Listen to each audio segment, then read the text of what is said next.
آخر تک خالصتاً رافضیت کی ترجمانی، حضرت معاویہ پہ اعتراضات، حضرت معاویہ پہ وہی گندے اعتراضات جو جیلم کا چوہا کرتا ہے۔ تو میں نے پہلے بھی کئی دفعہ آپ کو کہا کہ یہ جو جیلمی ہے، یہ جیلمی اصل اہل حدیثوں کا نظریہ یہ بیان کر رہا ہے، باقی چھپا رہے ہیں چھپے چھپے۔ اس امیر حمزہ نے اسی کی ترجمانی کی اور حضرت معاویہ کو بکواس بازی کی، تو یہ کس کا اثر ہے؟ اسی مجوسی قوم کے اس بابیلے کا اور اس مجوسی قوم کے پراپیگنڈے کا، اور اہل بیت کے نام پر اصحاب رسول کو تبرہ کرنے کا، حضرت حسین کی محبت کے نام پر پیغمبر کریم کے خواص، صحابہ، اہل بیت، حضرت عائشہ صدیقہ، ان حضرات پہ تبرہ کرنے کا۔ تو یاد رکھو، پیغمبر کے کسی ایک صحابی پہ بھی تبرہ کرنے والا وہ حرام کا نطفہ ہوتا ہے، حلال کا نہیں۔ والصلاة والسلام على سيد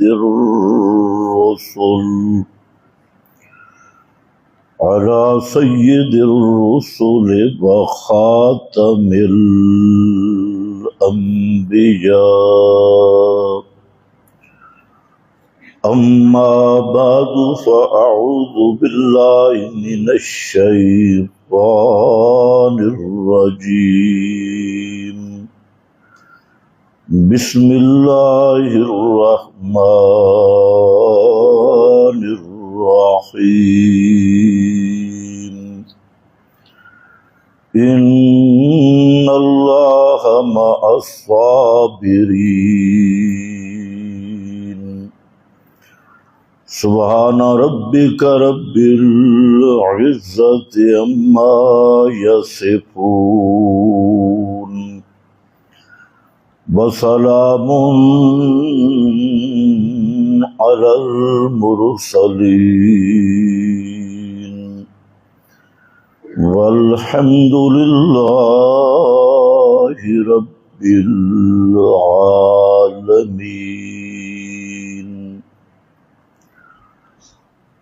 انتہائی قابل قدر بزرگوں اور بھائیوں، گزشتہ بیان میں آپ حضرات کے سامنے یہ ذکر ہوا کہ جب تک نبی پاک صلی اللہ علیہ وسلم کی دعوت کو تسلیم نہ کیا جائے، اس وقت تک نجات کا تصور دھوکہ ہے، نجات موقوف ہے دعوت محمد مصطفیٰ صلی اللہ علیہ وسلم کو قبول کرنے پر۔ اصل یہی ہدف ہے، اور آپ کی دعوت کا جو قطعی لا ریب لا شک نصاب ہے وہ قرآن کریم ہے۔ قرآن کریم کے علاوہ آپ کی دعوت، آپ کے مشن کا کوئی قطعی ماخذ، یقینی ماخذ دنیا کے نقشے پہ نہیں ہے۔ یہ قرآن کریم وہ کتاب ہے کہ جو ہر طرح کامل بھی ہے، لا ریب بھی ہے، آسان بھی ہے۔ قرآن کریم سے زیادہ آسان نصاب کہیں آپ کو نہیں مل سکتا۔ عام فہم بھی ہے، مسئلہ کے لحاظ سے عام فہم، یہ قرآن کریم کا اعجاز ہے کہ اس کو ان پڑھ سے ان پڑھ اور بالکل ان پڑھ، جس کو آپ کہتے ہیں چٹا ان پڑھ، اس کو سیٹ کر دو، وہ بھی پڑھے تو اس کے لیے بھی ہدایت ہے، اور سب سے زیادہ پڑھا لکھا آدمی،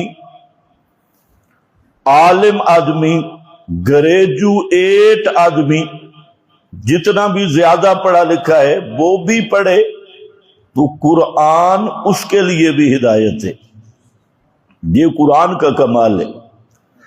کچھ نصاب ہوتے ہیں وہ ابتدائی کلاسوں کے ہوتے ہیں، کچی، پہلی، نرسری، پانچویں، چھٹی، اور وہ جو بڑے لوگ ہوتے ہیں ان کو اگر وہ نصاب پڑھائیں، بی اے والے کو، ایم اے والے کو، وہ کہے گا یار یہ کیا ہے، میں ایم اے والا ہوں، بی اے والا ہوں۔ اور بی اے اور ایم اے کا نصاب اگر آپ نرسری والے کو پڑھائیں تو وہ کارٹون ہی دیکھے گا، اسے کوئی سمجھ نہیں آئے گی۔ دنیا میں کوئی ایسا نصاب نہیں جو درجات کے تفاوت کے باوجود فائدہ دے۔ وہ صرف ایک نصاب ہے قرآن، کہ اس کو ان پڑھ سے ان پڑھ آدمی سنے، اس کو بھی فائدہ ہو، ہدایت ملے، اور دنیا کا سب سے بڑا پڑھا لکھا وہ بھی اس قرآن کو پڑھے تو اس کے لیے بھی یہ قرآن ہدایت ہے۔ یہ صرف قرآن کا خاصہ اور معجزہ ہے، اعجاز ہے، کہ جتنا پڑھا ہوا آدمی ہو، ذہین ترین آدمی ہو، وہ اس قرآن کے قریب آئے گا، اس کو اور لذت محسوس ہوگی، ہدایت کے مراتب نصیب ہوں گے۔ اور ان پڑھ عرب کے امیین، بکریاں چرانے والے، جنہوں نے کبھی لکھنا پڑھنا سوچا بھی نہیں تھا، قلم اور ڈنڈے میں فرق نہیں کر سکتے تھے، ان کے لیے بھی قرآن اسی طرح برابر کی ہدایت ہے۔ اس لیے فرمایا شہر رمضان الذی انزل فیہ القرآن، آگے ہدی للعلماء نہیں، علماء کے لیے ہدایت ہے۔ آج کل لوگ کہتے ہیں نا قرآن کے قریب نہ جاؤ، مولوی کے قریب آؤ، تو ہدی للعلماء نہیں، یہاں فرمایا ہدی للناس، تمام لوگوں کے لیے، عالم، جاہل، امی، پڑھا لکھا، کوئی بھی، سب کے لیے قرآن ہدی للناس، یہ ہدایت کا نصاب ہے، کوئی تفریق نہیں کی۔ جو بھی انسان کا بچہ ہے اس کے لیے قرآن ہدایت ہے، ہدی للناس۔ اور فرمایا الذین یکتمون ما انزلنا من البینات والہدی من بعد ما بیناہ للناس، من بعد ما بیناہ للناس، جو لوگ یکتمون ما انزلنا من البینات والہدی، جو اس ہدایت کا ماخذ بینات، واضح واضح، روشن روشن، قطعی الدلالت آیات، کھلی آیات، روشن آیات، ان کو چھپاتا ہے۔ یکتمون ما انزلنا، اور الذین ذکر کیا کوئی بھی ہو جو ان بینات اور ہدا کو چھپاتا ہے اور چھپاتا بھی ہے من بعد ما بیناہ للناس. ہمارے مفسرین میں ایک مرشد العلماء حضرت مولانا عبد الغنی جاجروی صاحب رحمت اللہ علیہ جو اپنے زمانے کے امام تھے، اور باقی آج کل لوگ تو بنے ہیں نا، کوئی کہیں امام اہل سنت، کوئی کہیں امام ہو وہ بالکل بدعتی، وہ بھی امام اہل سنت ہے. تو یہ حقیقتاً امام اہل سنت تھے اور کتاب السنت کے ماہر مدرس مصنف. ان کی کتاب ہے مقدمہ کتاب التوحید، مقدمہ کتاب التوحید. یہ ذرا پڑھ کے دیکھو، مقدمہ کتاب التوحید کمال کی کتاب ہے. بلکہ یہ ایسی کتاب ہے کہ اس مسئلے پہ نہ ایسی پہلے لکھی گئی نہ بعد میں لکھی جائے گی. مقدمہ کتاب التوحید. ایک بریلوی عالم تھا، بہت بڑا مناظر عالم، اس کو میں نے دی مقدمہ کتاب التوحید. میں نے کہا آپ یہ پڑھیں. اس نے اول سے لے کے آخر تک پڑھی. پھر مجھے فون کیا، فون میرے پاس ریکارڈ ہے. اس نے فون کیا، بہت بڑا عالم تھا. اس نے فون یہ کیا، کہتا ہے خدا کی قسم میں نے جتنی کتابیں پڑھی ہیں شاید کسی نے نہ پڑھی ہو. باقی وہ مولوی بھی تھا اور اس طبقے میں وہ آدمی تھا جو درس قرآن بھی دیتا تھا. حالانکہ پورا قرآن بریلویوں کے خلاف ہے، پورا قرآن بریلویت کے خلاف ہے، اول سے لے کے بسم اللہ سے بالناس تک. یعنی قرآن اگر آپ ترجمہ پڑھیں اور بریلوی عقائد سامنے رکھیں تو آپ کو یوں محسوس ہوگا کہ قرآن سارا خلاف کاری بریلویوں کے رہا ہے، کیونکہ ان کا اور ابو جہل کا مشترکہ کھاتا ہے تو ان کی تردید ان کی ہو جاتی ہے. تو اس عالم نے وہ کتاب دیکھی تو مجھے کہتا ہے خدا کی قسم ہم تو گٹر کے کیڑے بنے ہوئے ہیں. یہ اس کے لفظ تھے، گٹر کے کیڑے بنے ہوئے ہیں، اس کے باہر بھی بڑی بڑی دنیا آباد ہے. اور پھر مجھے کہتا ہے آپ میرے گواہ بن جائیں، اس میں جو کچھ لکھا ہے میں منو ان اس کو مانتا ہوں. سبحان اللہ. میں نے اسے کہا منو ان تو صرف قرآن کو مان، یہ تیری پرانی بیماری ہے منو ان ماننے والی. منو ان ماننے کے لائق وہ صرف قرآن ہے. اور میں نے اسے کہا اسی وجہ سے تو گمراہ رہا کہ جو کتاب دیکھی منو ان مانی. منو ان دنیا میں کوئی کتاب نہیں جس کو منو ان مانا جائے اول سے آخر تک، کیونکہ کسی کتاب کی گارنٹی نہیں. گارنٹی ہے تو صرف کتاب اللہ کی. یہ وہ کتاب ہے جو منو ان ماننی ہوگی. تو وہ مانا کرتے تھے مولانا عبد الغنی جاجروی رحمت اللہ علیہ، امام اہل سنت، من بعد ما بیناہ للناس. جو لوگ اس قرآن کی ہدایات چھپاتے ہیں اور مسئلہ توحید چھپاتے ہیں، جو قرآن نے کھل کے مسئلہ بیان کیا ان مسائل کو چھپاتے ہیں بعد اس کے کہ بیناہ للناس ہم نے بیان کیا عام لوگوں کی ہدایت کے لیے، عام لوگوں کی، مولویوں کی نہیں، عام لوگوں کی ہدایت کے لیے. انہوں نے اپنے قرآن پاک کے لیے عام کا لفظ لکھا اور زبردست لکھا، من بعد ما بیناہ للناس. للناس. تو میں عرض یہ کر رہا تھا کہ اگر محمد مصطفیٰ صلی اللہ علیہ وسلم کی کوئی آدمی محنت کو محفوظ کرنا چاہتا ہے اور وہ سمجھنا چاہتا ہے کہ پیغمبر کریم نے کائنات کے سامنے کس چیز کو پیش کیا، وہ کون سا نصاب، کون سا مشن، کون سی دعوت، آپ کی 23 سال نبوت کی کون سی محنت تھی، تو اس سے صرف اور صرف وہ قرآن کی شکل میں ملے گی۔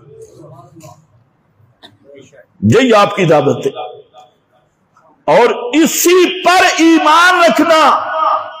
ایمان یہ نہیں ختم پڑھنے کے لیے، ایمان یہ نہیں تعبیز جانوروں کی طرح تعبیز گلے میں لٹکانے کے لیے اور بازوؤں پہ لٹکانے کے لیے۔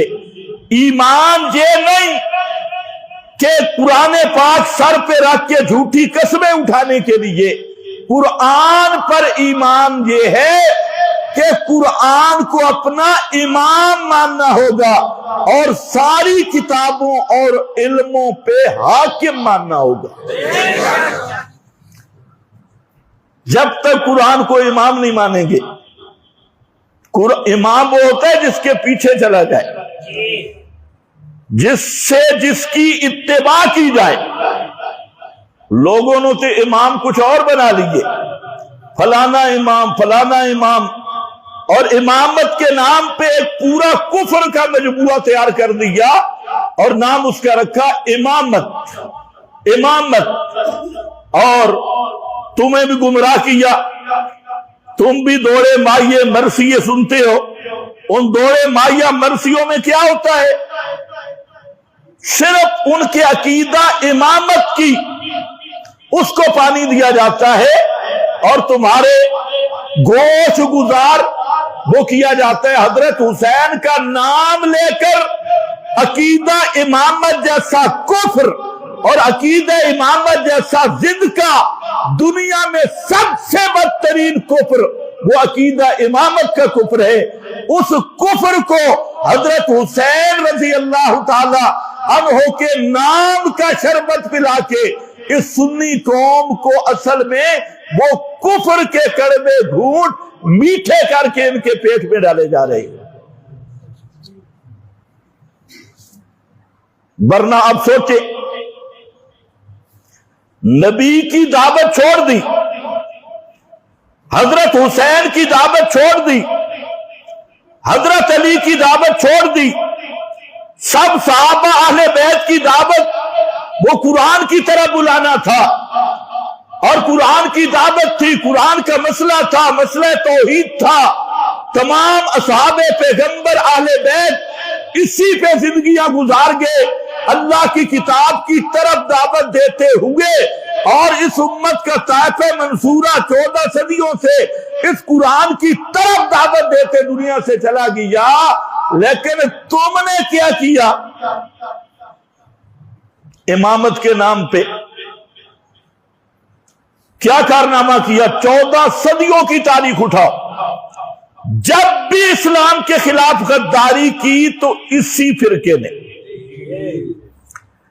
اسی فرقہ نے ہلاکو خان کا ساتھ دیا تو اسی فرقہ نے، اور دنیا میں جتنے انقلاب آئے ہر انقلاب اسلام اور مسلمانوں کے پیٹھ میں خنجر صرف گھونپنے والا نہیں، پیٹھ میں خنجر گھونپ کے ہلانے اور پھر رکھنے والا یہی فرقہ رہا۔ حضرت عثمان کے دور سے لے کے آج تک تمہاری یہی کمائی ہے، ابن سبا سے لے کے آج تک یہی تمہاری محنت ہے۔ اور جب بھی حق و باطل کا مارکا ہوگا، اسلام و کفر کا ہوگا، تو یہ یہودیت کفر کی سائڈ پہ کھڑی ہوگی۔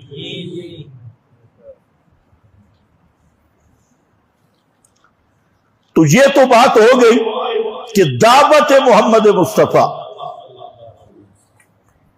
صلی اللہ علیہ وسلم۔ اب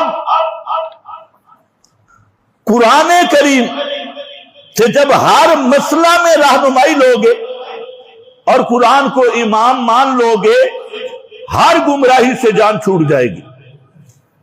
اب یہ بھی رہنمائی ہم قرآن سے لیتے ہیں کہ کیا اگر کوئی شہید ہو جائے، اللہ کے راہ میں مارا جائے، تو اس پر ماتم کرنا ہے، اس کو رونا ہے،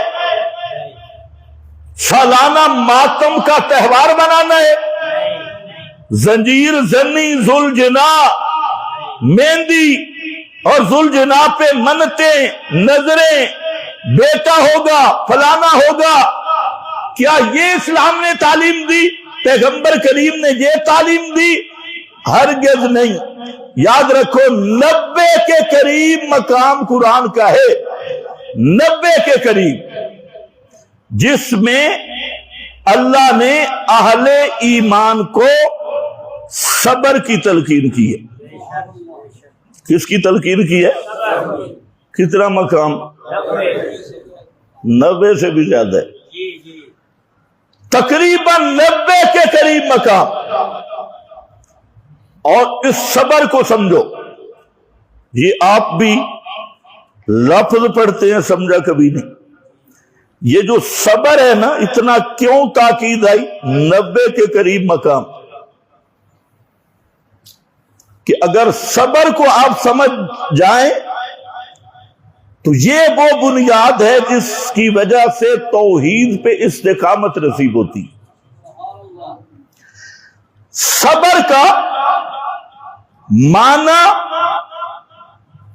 اور صبر کا مفہوم قرآنی، اس کو سمجھنا ضروری ہے۔ تو یاد رکھ لو، صبر کا معنی ہوتا ہے اللہ کی قضا پہ راضی رہنا۔ حقیقت اس کی یہ ہے کہ جو اللہ کا فیصلہ ہے اس پر دل کو مطمئن کرنا، اس پر دل کو راضی کرنا۔ اسی کی دوسری تعبیر ہے رضا بالقضا۔ جو اللہ کا فیصلہ، کہتے تو ہیں فلانا آدمی مر گیا جی، اللہ دی مرضی، لیکن دل میں اللہ دی مرضی کوئی نہیں ہوتی، اوپر زبان پہ اللہ دی مرضی۔ فلاں آدمی قضائے الہی سے فوت ہو گیا، اب اعلان کرنے والے کو بھی پتہ نہیں قضائے الہی سے کیا کہہ رہا ہوں۔ قضائے الہی کیا ہے؟ اللہ جو کام بندے کے حق میں جو فیصلہ کرتا ہے وہ فیصلہ حق ہے، اور اس حق پہ دل کو مطمئن کرنا، اسی کا نام صبر ہے، رضا بالقضا۔ اب یہ صبر رک جانا، ڈٹ جانا، ثابت قدم رہنا، دل میں اللہ پہ پورا اعتماد اور یقین رہنا، یہی صبر ہے۔ اور اس کے پھر 3 درجات ہیں، 3 درجات۔ اصل صبر یہی ہے کہ دل دھرنا دے اللہ کے حکم پہ، اپنے دل کی حفاظت کی جائے کہ اللہ رب العزت کے حکم پہ اس کو راضی اور مطمئن کیا جائے۔ اس کی مشق کا نام یہی صبر ہے۔ اور پھر قرآن کریم نے صبر کے 3 قسمیں بیان کی۔ ایک ہے صبر عن المعصیت، گناہ کی طرف دل میل ہو رہا ہے اور دل میں کشش پیدا ہو رہی ہے گناہ کی طرف، شیطان کی تسبیل اور نفس کی تسبیل۔ گناہ کیوں ہوتا ہے کہ نفس اور شیطان یہ مل کے گناہ کو خوبصورت کر کے پیش کرتے ہیں، مزین کر کے پیش کرتے ہیں اور اس کی خوبصورت تصویر پیش کرتے ہیں۔ دل کرتا ہے گناہ کرنے پر، لیکن اس نے اپنے دل کو گناہ سے روک کے اللہ کے حکم پہ لگایا اور دل میں یہ کہا کہ بھائی یہ کام میں نہیں کروں گا، یہ اللہ کے حکم کی خلاف ورزی ہے اور اللہ کی نافرمانی ہے۔ جب اس نے اپنے آپ کو روک لیا اور گناہ کے قریب نہیں گیا، اس کا نام ہے صبر عن المعصیت، معصیت پہ صبر کرنا۔ اور اس کا اجر اس کا اجر کہ گناہ کی طاقت کے باوجود رک گیا صرف اللہ کی رضا کے لیے. تو پیغمبر کریم فرماتے ہیں سبعۃ یظلھم اللہ فی ظلہ، 7 وہ آدمی ہیں جن کو قیامت کے دن اللہ کے عرش کے نیچے سایہ ملے گا، اور اللہ کی خصوصی رحمت سے ان کو بہرہ بر کیا جائے گا اللہ کے عرش کے نیچے 7 آدمی. اور اگر غور کرو وہ 7 کے 7 کی مشقت دیکھو، ان کا صبر دیکھو.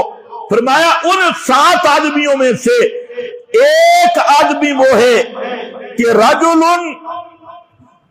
وہ آدمی کہ جس کو کسی نے گناہ کی دعوت دی، اور وہ عورت جو گناہ کی دعوت دینے والی ہے ذات حسب و نسب، وہ ہے بھی اونچے نسب والی اور اونچے خاندان کی، اور اس کو بدکاری اور زنا کی دعوت دیتی ہے، کوئی چیز مانے نہیں، صرف وہ ایک جملہ کہتا ہے انی اخاف اللہ، انی اخاف اللہ، کہ میں اللہ سے ڈرتا ہوں.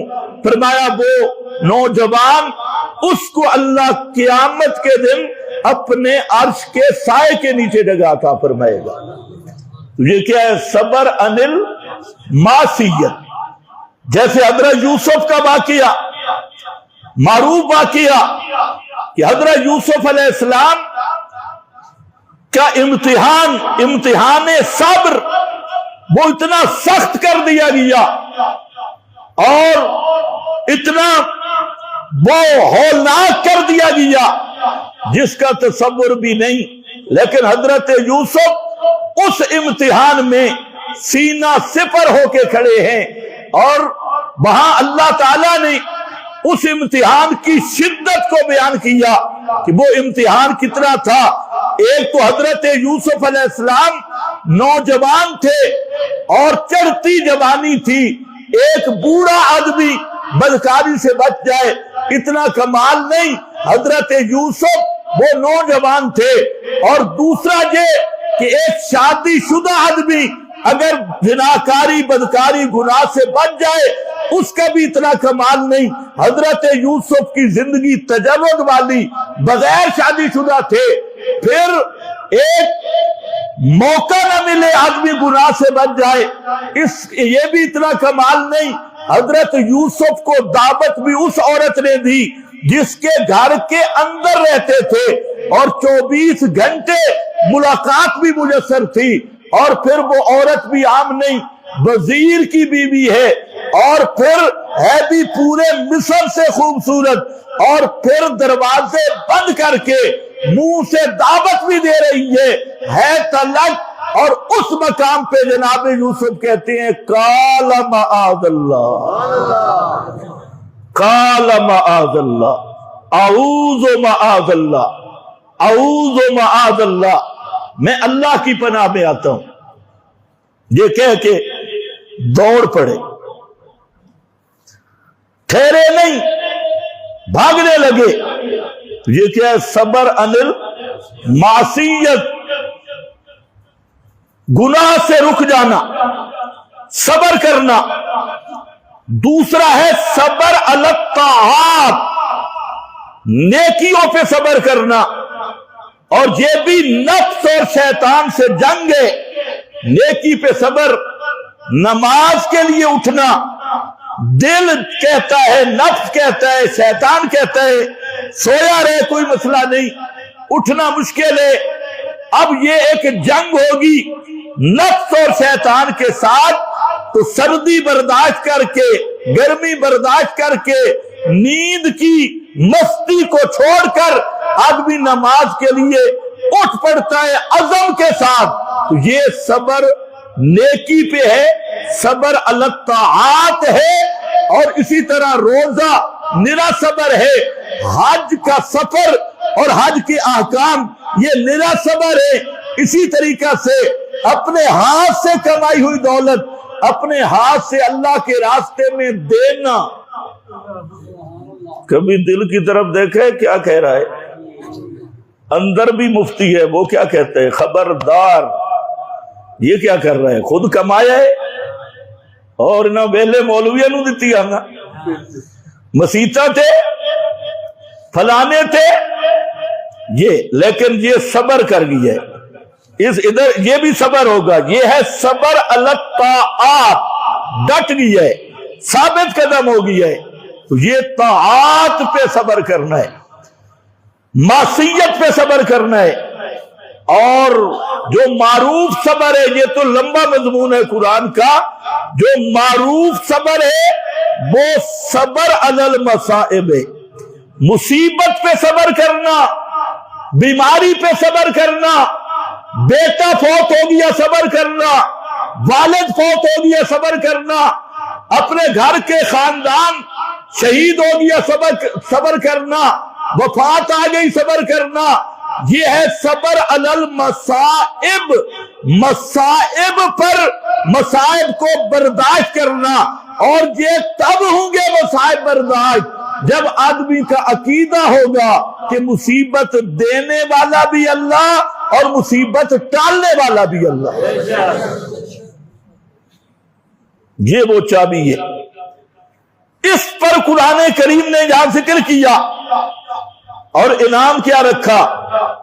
کئی انعام رکھے کہ جو آدمی مصائب پہ ڈٹ گیا، صبر کیا اور میرا دروازہ نہیں چھوڑا، میرے احکام کی خلاف ورزی نہیں کی اور مصیبت آئی، بڑی سے بڑی مصیبت، وہ میری دربار میں جھک گیا، دل پکا کر لیا اسی نیت سے کہ یہ میرے اللہ کا فیصلہ ہے، پکا ہو گیا، فرمایا میرا پیغمبر میری طرف سے ان کو بتا دے، ایک تو بتا دے ان اللہ مع الصابرین، ان اللہ، پکی بات ہے اللہ ان صبر کرنے والوں کے ساتھ ہے۔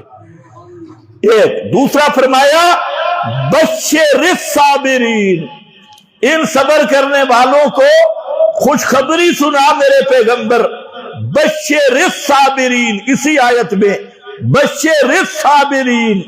اور تیسرا انعام دیا اولئک علیہم صلوات من ربہم ورحمہ، اولئک علیہم، تین انعام کٹھے کیے کہ جو آدمی مصیبت پہ صبر کر گیا، اللہ کا فیصلے پہ راضی ہو گیا اور اس نے اپنے دل کو مضبوط کیا، جتنی بڑی مصیبت آ گئی، فرمایا پہلا انعام میں اللہ آپ اس کے ساتھ ہوں، یعنی مدد کے لحاظ سے رحمت کرنے والا، نصرت کرنے والا، اور فرمایا بشر الصابرین، اس کا یہ صبر ضائع نہیں ہوگا، اس کو میں رنگ لگا کے پیش کروں گا۔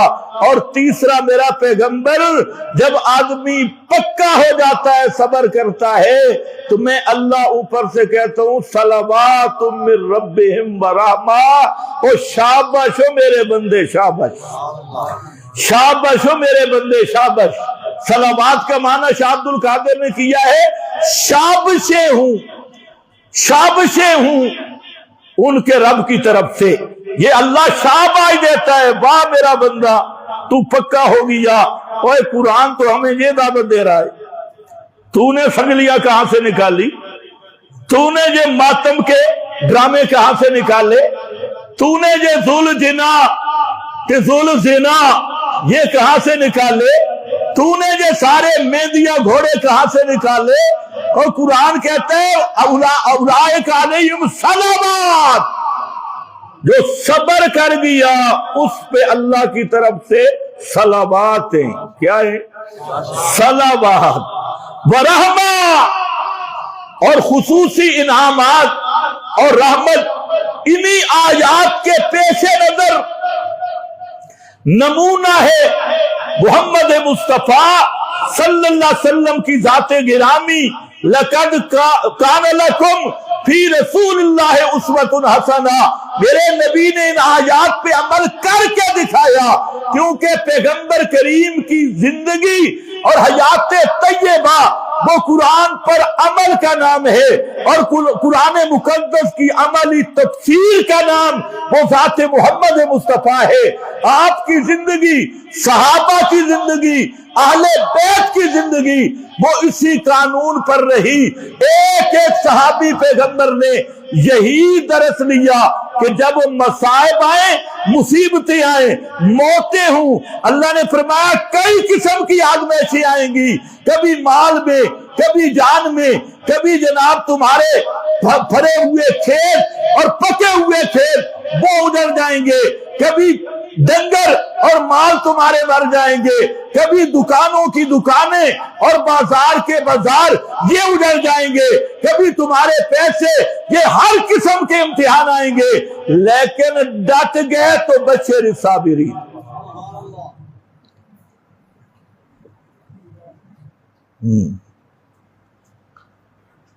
اور جہاں خاص کر اس آیت کے درمیان میں ذکر کیا شہداء کا مسئلہ، نقص من الاموال والانفس کے آگے لا تقولوا لمن یقتل فی سبیل اللہ اموات، آیات شہداء کو بیان کیا، جس کو 7 آیات اور 40 احادیث میں اللہ کے رسول نے وضاحت کر دی کہ حیات شہداء کا مطلب اور معنی یہ ہے کہ ان کی ارواح جنت میں ہیں اور جنت کا رزق کھاتی ہے اور جنت کی سیر کرتی ہے اور جنت کی نعمتوں سے لطف اندوز ہوتی ہے، اور 40 حدیث پیغمبر کی اور قرآن پاک کی 7 آیات۔ یہ جو ملا ملوانے کہتے ہیں نا شہید زندہ تھے، اتھے ہی زندہ تلے زمین چ زندہ، ادھر اس قبر میں زندہ، نرے بے ایمان کے بے ایمان۔ 40 حدیث ہے پیغمبر کریم کی، کتنی؟ 40 حدیث۔ آج محرم کا سیزن ہے تو پھر مولویوں کو بیماری شروع ہوئی، کبھی ادھر منہ مارتے ہیں کبھی ادھر منہ مارتے ہیں۔ 40 حدیث پیغمبر کریم کی صحیح الاسانید، اور بخاری، مسلم، ابو داؤد، ترمذی، ابن ماجہ، نسائی، صحیح ابن حبان، مسند احمد اور ابن جریر سے لے کے جلالین تک سب مفسرین نے اس آیت کا معنی کیا ارواحہم فی اجواف طیر خضر۔ شہداء کی زندگی کا یہ مطلب نہیں کہ یہ جسم زندہ ہے اور اس قبر میں زندہ ہے اور آنے والوں کے لیے سفارشیں کرتی ہیں، ان کی دعا پکار سنتے ہیں، یہ معنی کفریہ معنی ہے اور صریح قرآن کے خلاف ہے۔ شہداء کی حیات اور زندگی کا معنی یہ ہے ان کی ارواح مرنے کے بعد وہ جنت میں پہنچ گئی، جنت کی نعمتوں سے لطف اندوز ہوتی ہے، اور اللہ کے محبوب نے فرمایا لہا کنادیل معلقۃ بالعرش، وہاں عرش کے ساتھ لگے ان کے کنادیل، قندیلیں، ان میں وہ بسیرا کرتی ہیں، حتیٰ کہ اللہ رب العزت بار بار پوچھتے ہیں حل تشتہون شیئا، بتاؤ میری راہ میں کٹ کے آنے والوں کسی چیز کی ضرورت ہے؟ وہ کہتے ہیں ایہ شیء نشتہی، اللہ سب کو جنت میں ہے اور ہمیں کیا چاہیے؟ ہاں بار بار ہی پوچھنا ہے نا، پھر اس طرح کر ان ترد ارواحنا فی اجسادنا، ہماری روحوں کو جسموں میں واپس کر۔ مولوی تو کہتے ہیں پہلی روح جسم میں ادھر ہی زندہ ہے، اور وہ کہہ رہے ہیں ان ترد ارواحنا فی اجسادنا فنقتل فی سبیلک مرۃ اخری، تاکہ ہم پھر شہید ہوں۔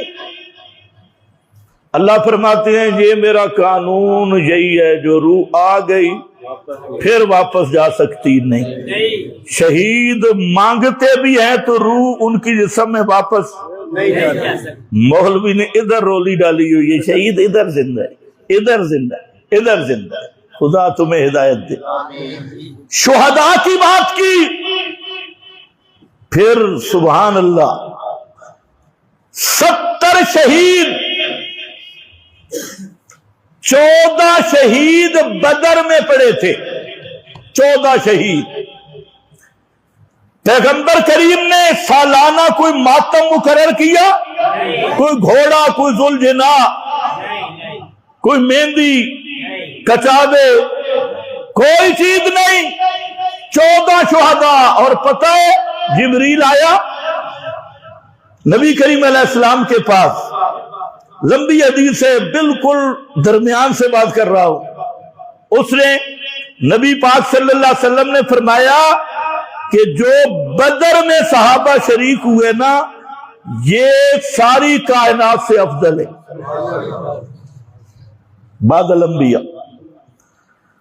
آگے جبریل کی سنو، بخاری شریف کی حدیث ہے۔ جبریل نے کہا کہ جو فرشتے بدر میں اترے تھے نا، اللہ نے ان فرشتوں کو بھی سب فرشتوں سے افضل بنا دیا۔ جو فرشتے بدر میں آئے تھے وہ فرشتے باقی فرشتوں سے آگے بڑھ گئے، اور جو صحابہ بدر میں تھے 14 کے قریب شہداء، پیغمبر کریم نے صبر کیا، صحابہ نے صبر کیا، 70 شہید احد میں۔ قوم کدھر جا رہی ہے؟ اس امت میں صرف حضرت حسین شہید ہے؟ اس سازش کو سمجھو، یہ جو 10 محرم تک 10 دن، یہ یہود اور مجوس کی سازش ہے، اور اس میں صرف مقصد اصحاب رسول پہ تبرہ کرنا، حضرت حسین کا نام لے کر اصحاب پیغمبر پہ بکواس کرنا، اور اس کے لیے ذہن تیار کرنا، اس سازش کا مقصد یہی ہے۔ ورنہ آؤ، 70 صحابہ میرے نبی کے سامنے احد میں شہید ہوئے، یہ بھی معروف روایت ہے، اور اگر اس کی تحقیق کی جائے تو 100 صحابہ احد میں شہید ہوئے۔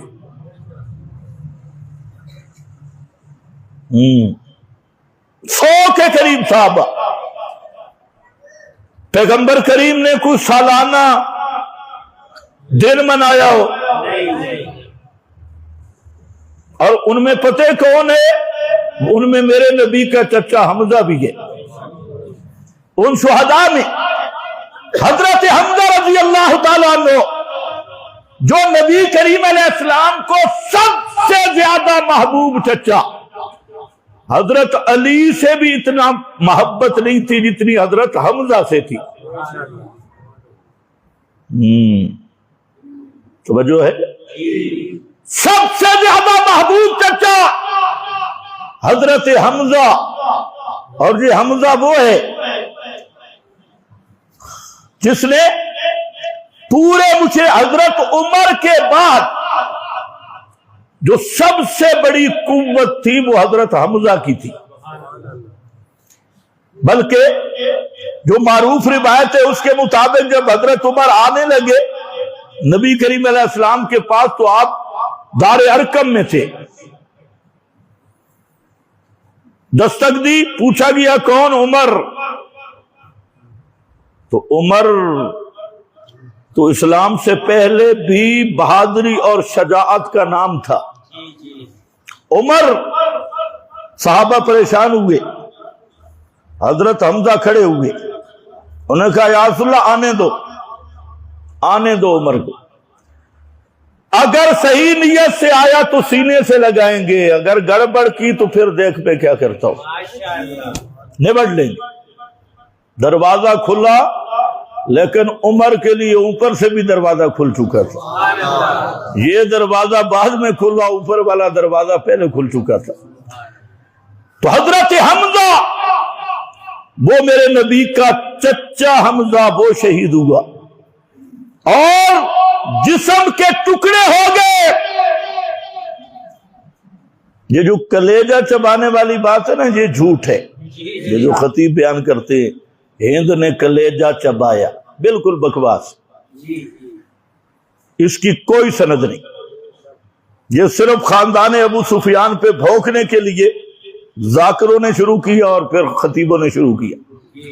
ہاں، وجود کے ٹکڑے ہوئے حضرت حمزہ رضی اللہ تعالی عنہ، اور پیار کتنا ہے پیغمبر کریم سے، لیکن یاد رکھ پیغمبر کریم نے کیا رویہ رکھا؟ سالانہ ماتم، کوئی ذوالجنا مہندیاں، یہ جو مجوسی ٹبر کر رہا ہے، ان میں سے کوئی سالانہ پروگرام حضرت علی نے، حضرت حمزہ نے نہیں. سب کا ایمان تھا کہ کیا ان اللہ مع الصابرین. قرآن کا فیصلہ یہی ہے کہ زبان پہ صرف ایک جملہ آئے گا، ہائے حسین نہیں، ہائے حمزہ نہیں، ایک ہی آئے گا، انا للہ و انا الیہ راجعون. حضرت حمزہ، اچھا 70 صحابہ کو نبی کریم علیہ السلام نے بھیجا، منافقین نے غدر کیا، 70 کو گھیر کے ان کو شہید کیا، 70 صحابہ کو. اور یہ قراء تھے اصحاب صفہ میں سے، اور جب وہ شہید ہونے لگے وہ اللہ سے دعا کر رہے تھے، اللہم بلغ عنا نبیک، اللہ ہمارے اس حال کی خبر اپنے نبی تک پہنچا دے. سمجھو ہے کیا کہہ رہے تھے؟ ہمارے اس حال کی خبر نبی تک پہنچا دے. صحابہ کا عقیدہ ہوتا حاضر ناظر کا، غیب دان کا، صبح شام عرض اعمال کا.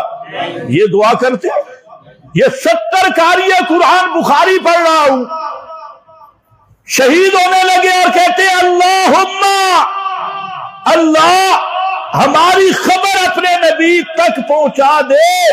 فَأَخْبَرَ جِبْرِيلُ النَّبِيَّ، جبریل آئے اور نبی کریم علیہ السلام کو ان کی خبر دی. حضرت انس کہتے ہیں میں نے زندگی میں آپ کے چہرے پہ اتنا حزن کبھی نہیں دیکھا تھا. جب آپ غمگین ہوئے اور آپ صلی اللہ علیہ وسلم ان 70 صحابہ یک بار کی شہادت، 70 تو عہد میں ہوئے تھے جو اس سے کوئی زیادہ، ان ظالموں نے وہ دھوکہ دے کے، فراڈ کر کے انہوں نے 70 صحابہ کو شہید کیا. پیغمبر کریم غمگین تو ہوئے لیکن سالانہ کوئی ماتم بازی بھی کی، کوئی سینہ کو بھی، کوئی شام غریبہ. وہ تو 70 صحابہ ہیں اور قرائے شہادت ہو گئی. پھر نبی کریم علیہ السلام نے 10 صحابہ کو بھیجا. حضرت عاصم بن ثابت، اس کو ان کا افسر اور امیر مقرر کیا، اور یہ چلے. مشرکین کو پتہ چلا، انہوں نے ان کا گھیرا لے لیا، یہ پہاڑی پہ چڑھ گئے. اور یہ 10 صحابہ تھے اور مشرکین بہت بڑی تعداد میں تھے. بہرحال مقابلہ ہوا. لمبی بات، حضرت عاصم نے اس پہاڑی پہ کھڑ کے دعا کی، اللہم اخبر عنا نبیک. اور ساتھ حضرت عاصم نے ایک اور لفظ بھی کہا کہ یا اللہ میرا پیغام اور میرا سلام نبی تک پہنچانے والا کوئی نہیں. تمہیں سمجھ کچھ بھی نہیں. دلائل نبوت بہقی میں کہ میرا نہ سلام کوئی پہنچانے والا ہے نہ پیغام پہنچانے والا ہے. اللہ تو میرا سلام بھی پہنچا دے، پیغام بھی پہنچا دے. صحابہ کا عقیدہ بھی ذرا دیکھ، ادھر تو ٹیلی فون پہ سلام جاتے ہیں، خط جاتی ہے، اور صحابی کہتے ہیں اللہ تو پہنچا، میرا پیغام پہنچا دے. جبریل نے آ کے آپ کو اطلاع دی، لیکن پیارے پیغمبر نے کوئی سالانہ ذوالجنا نہیں، کوئی جناب مہندیاں نہیں، کوئی تابوت نہیں، کوئی بناوٹی قبرہ نہیں، کوئی بناوٹی مزار نہیں، کوئی سنگلی زنجیری نہیں، کوئی شربت نہیں، کوئی سبیل نہیں، کوئی چیز نہیں. یہ قوم جا کس مجوسی قوم کے پیچھے رہی ہے، اور اس مہینہ بھی یاد نہیں، نہ مہینہ منایا نہ دن منایا، اور نہ جناب وہاں کوئی ماتم آہا پگا سینہ کو بھی کچھ بھی نہیں. 10 صحابہ جہاں شہید ہو گئے. اور پھر یہ تاریخ اسلام کی پیغمبر کریم